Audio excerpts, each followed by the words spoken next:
Zavardi Official. Click here to subscribe. Hey guys, this is Zavardi and thank you for coming back to my channel. And for today's video, let me share with you this face mask bracket and how to use it. So if you're interested, just keep on watching. This face mask bracket is suitable for European, American, and Asian face frame. Actually, this mask holder can help improve it by creating more breathing space because the holder can support the mask fabric around the mask. Even if you wear a mask, you will feel cool and breathe easily. This bracket is made of platinum grade soft glue for your safety, and plenty of air and no choking. This is also compatible to any kind or type of face mask. And it's made of wood grade silicone material, which is soft, smooth plastic that is very comfortable against our faces. It's non-toxic and safe and washable for reuse.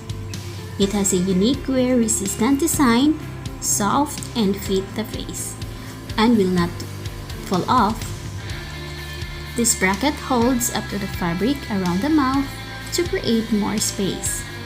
It protects women's makeup without sticking to lipstick.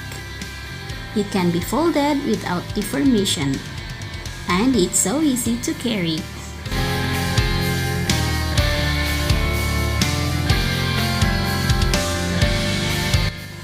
And before using, sterilized first with water and alcohol.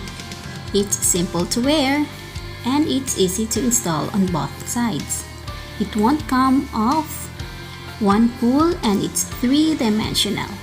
It's easy to wear and soft to fit, and glasses don't fog.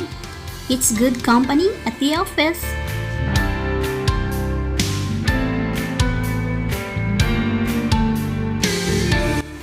This face mask bracket expands the breathing space to help smooth breathing. The bracket holds up the fabric around the mouth to create more space.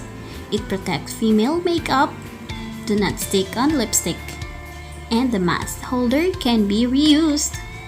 Glasses are not foggy, keeping the internal hygiene of the mask. And it has a unique design to fit the face of the nose bridge.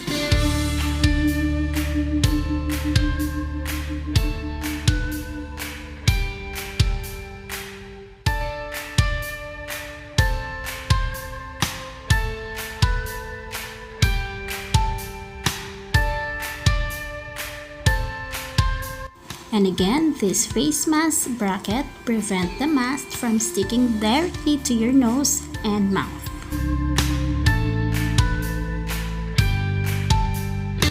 And again, please clean with water before use. This bracket can be washed and reused. And take note that this is a personal item. Do not share and never share the same bracket with multiple people.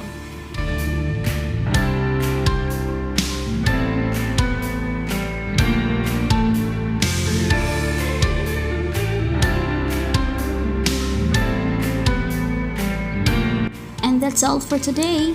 Let's all be safe in this time of crisis. Thank you for watching. Hope you'd enjoy this video. If so, give me a thumbs up and don't forget to subscribe. See you next time.